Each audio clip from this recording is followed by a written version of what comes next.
जरा सोचो, हमारे पैरों के नीचे एक दुनिया है, नजरों से छुपी हुई, जहां सरकारें और मिलिट्री वाले चुपके से काम करते हैं। ये हैं अंडरग्राउंड बेसेस, जमीन के नीचे बनी जगहें, मिलिट्री, साइंस या जरूरी कामों के लिए। कुछ तो सब जानते हैं और कुछ हैं रहस्य में डूबे, जिनके बारे में कहानियां और साजिशें बनती हैं। पहाड़ों के अंदर से लेकर समुद्र की तलहटी तक ये किले, रिसर्च सेंटर्स और मुसीबत के समय में पनाहगाह का काम करते हैं।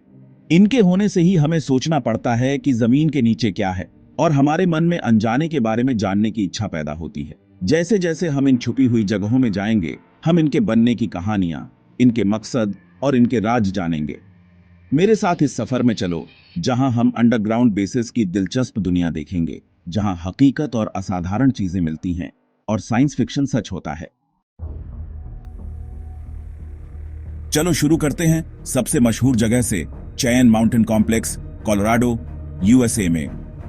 यह बेस कोल्ड वॉर के समय बनाया गया था, पहाड़ के अंदर गहराई में, ताकि न्यूक्लियर हमलों को झेल सके। यहां north American aerospace defence command या नोरेड है, जो आसमान पर नजर रखता है किसी भी खतरे के लिए। इसकी मोटी ग्रेनाइट दीवारों और बड़े ब्लास्ट डोर्स के साथ यह एक अलग ही तरह का किला है।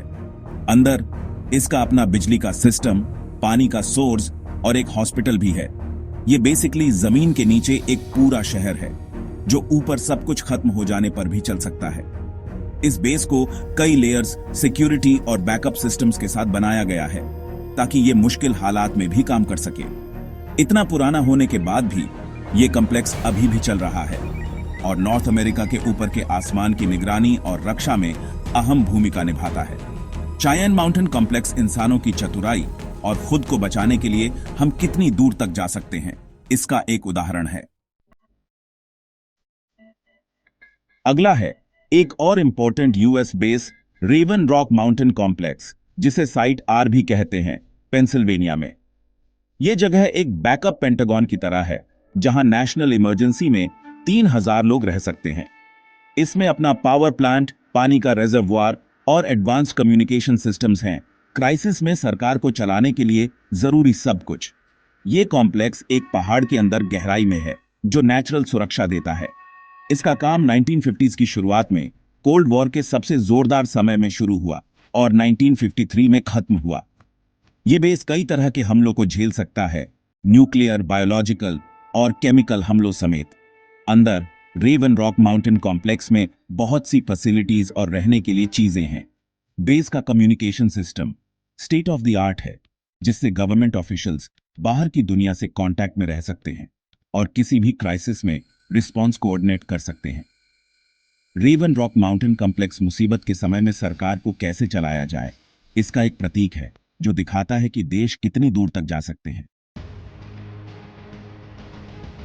अब बात करते हैं शायद सबसे मशहूर सीक्रेट बेस की, एरिया 51, नेवाडा में।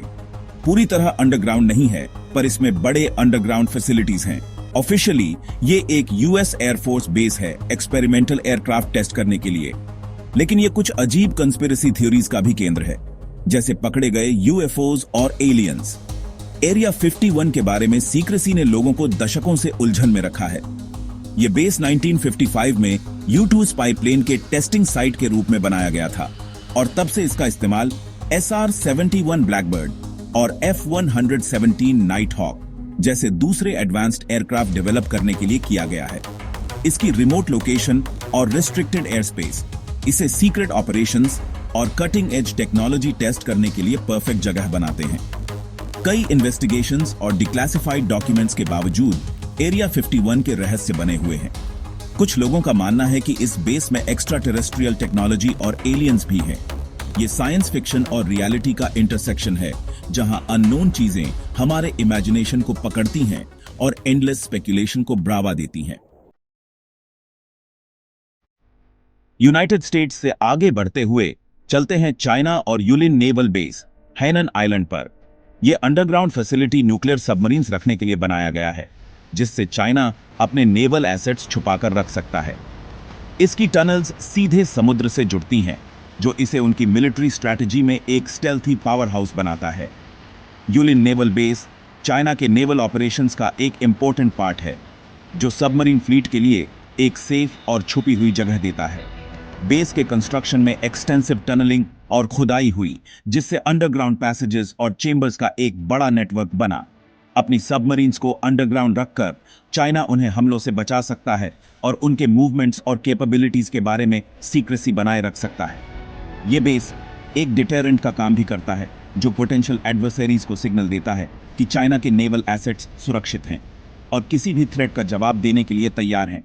यूलिन नेवल बेस चाइना के मिलिट्री कैपेबिलिटीज बढ़ाने और रीजन में अपने इंटरेस्ट सिक्योर करने के कमिटमेंट का प्रतीक है। रशिया में माउंट यमनताओ है, जिसके बारे में कहा जाता है कि इसमें एक बड़ा अंडरग्राउंड कॉम्प्लेक्स छुपा है। सैटेलाइट इमेजेस में ह्यूज खुदाई दिखती है, जो सरफेस के नीचे एक स्प्रॉलिंग फैसिलिटी की ओर इशारा करती है। कुछ लोग सोचते हैं कि यह रशियन लीडर्स के लिए बंकर है या सीक्रेट कमांड सेंटर, लेकिन मॉस्को चुप है कि वहां क्या है। माउंट यमनताओ कॉम्प्लेक्स का निर्माण 1990s में शुरू हुआ था और माना जाता है कि यह दुनिया की सबसे बड़ी अंडरग्राउंड फैसिलिटीज में से एक है। यह बेस यूरल माउंटेन्स में है, जो जियोलॉजिकल स्टेबिलिटी और नेचुरल डिफेंसेस के लिए जाना जाता है। माउंट यमनताओ के पर्पस के बारे में स्पेक्यूलेशन न्यूक्लियर बंकर से लेकर स्ट्रेटेजिक रिजर्व्स के स्टोरेज साइट तक है। रशियन गवर्नमेंट इस बेस के बारे में चुप है, जिससे और इंट्रीग और स्पेक्यूलेशन बढ़ती है। कॉन्क्रीट इंफॉर्मेशन की कमी के बावजूद ऐसी फैसिलिटी का होना प्रिपेयर्डनेस और स्ट्रेटेजिक प्लानिंग के महत्व को दर्शाता है। यह एक रिमाइंडर है कि मॉडर्न एरा में भी देश अपने इंटरेस्ट प्रोटेक्ट करने और क्राइसिस के समय में सर्वाइवल इंश्योर करने के लिए सीक्रेट और सिक्योर साइट्स में इन्वेस्ट करते रहते हैं। अब चलते हैं थोड़ा मिस्टीरियस साइड की तरफ, डल्से बेस न्यू मैक्सिको में। कहा जाता है कि यह एक अंडरग्राउंड फैसिलिटी है जहां यूएस गवर्नमेंट एलियंस और ह्यूमंस पर एक्सपेरिमेंट्स करता है। कहानियों में मल्टीपल लेवल्स, जेनेटिक लैब्स और अंडरग्राउंड बैटल्स की बात होती है। अजीब लगता है ना? लेकिन बात यह है कि इसका कोई पक्का सबूत नहीं है। डल्से बेस की कंस्पिरेसी थ्योरीज 1970s के अंत में शुरू हुई। कई लोगों ने दावा किया कि उन्हें इस फैसिलिटी के बारे में पता है। इन अकाउंट्स के अनुसार यह बेस आर्क्युलेटा मेसा के नीचे है और इसमें कई लेवल्स हैं, हर एक अलग अलग रिसर्च और एक्सपेरिमेंटेशन के लिए। वेरीफाइबल एविडेंस की कमी के बावजूद डल्से बेस के बारे में कहानियां सालों से चल रही हैं और बीआरएच आ रही हैं। इनमें जेनेटिक एक्सपेरिमेंट्स, एडवांस्ड टेक्नोलॉजी और एक्स्ट्रा टेरेस्ट्रियल बीइंग्स के साथ गवर्नमेंट कोलैबोरेशंस की कहानियां शामिल हैं। हालांकि डल्से बेस का होना अनप्रूवन है, यह एक फैसिनेटिंग एग्जाम्पल है कि कैसे सीक्रेसी और स्पेक्यूलेशन एलैबोरेट और एंड्यूरिंग मिथ्स को जन्म दे सकते हैं। यह अननोन के प्रति हमारे फैसिनेशन और हिडन ट्रूथ्स को अनकवर करने की हमारी इच्छा को हाईलाइट करता है, चाहे वे कितनी भी फैंटास्टिकल क्यों न लगे। अल्बानिया में जाडर एयर बेस है, कोल्ड वॉर के दौरान बनाया गया। ये अंडरग्राउंड फैसिलिटी फाइटर जेट्स रखने के लिए बनाया गया था, उन्हें एनिमी अटैक्स से बचाने के लिए। अपने टनल्स के नेटवर्क के साथ यह अल्बानिया के इन्वेजन से बचने के प्लान का हिस्सा था। अब यह अबैंडन्ड है, लेकिन उस टेंस ईरे का एक फैसिनेटिंग रेलिक है। जाडर एयर बेस 1970s में बनाया गया था, जब अल्बानिया नेबरिंग कंट्रीज और सुपर पावर्स के पॉसिबल इन्वेजन्स को लेकर चिंतित था।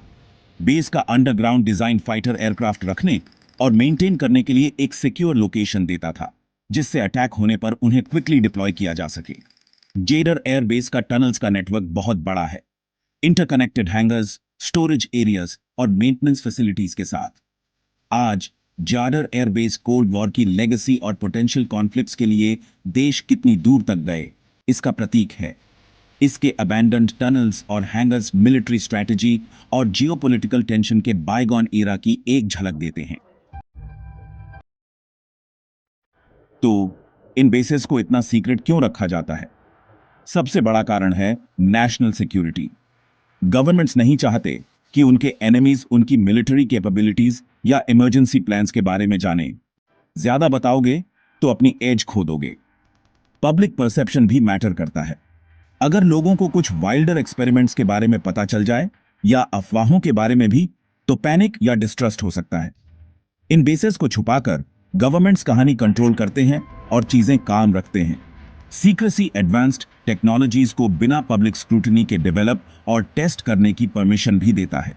ये बेसिस अक्सर कटिंग एज रिसर्च और एक्सपेरिमेंटेशन के साइट्स होते हैं जो पॉसिबल चीजों की बाउंड्रीज पुश करते हैं। इन एक्टिविटीज को छुपाकर गवर्नमेंट्स कंपेटिटिव एडवांटेज मेंटेन कर सकते हैं और सेंसिटिव इंफॉर्मेशन पोटेंशियल एडवर्सरीज को रिवील करने से बच सकते हैं। अननोन चीजें हमेशा से हमें फैसिनेट करती हैं और ये सीक्रेट फैसिलिटीज हमारी क्यूरियोसिटी और इमेजिनेशन को बढ़ावा देती हैं। ये लेजेंड्स, कंस्पिरेसी थ्योरीज और स्पेकुलेशन का फॉडर बन जाते हैं, हमारा इंटरेस्ट कैप्चर करते हैं और हमें गेस कराते रहते हैं कि सरफेस के नीचे क्या है। इन अंडरग्राउंड बेसिस का होना कई सवाल खड़े करता है। ये असल में किस लिए इस्तेमाल होते हैं? क्या और भी हैं जिनके बारे में हमें नहीं पता?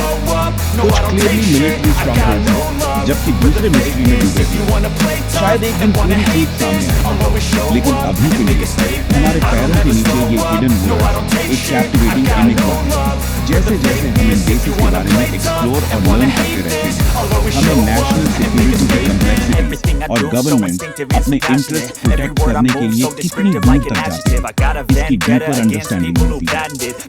ये अंडरग्राउंड फैसिलिटीज ह्यूमन इंजीन्यूइटी और सेफ्टी और एडवांसमेंट की रिलेंटलेस परस्यूट का प्रतीक है। दुनिया के हिडन रेल्म्स के इस जर्नी में मेरे साथ जुड़ने के लिए धन्यवाद।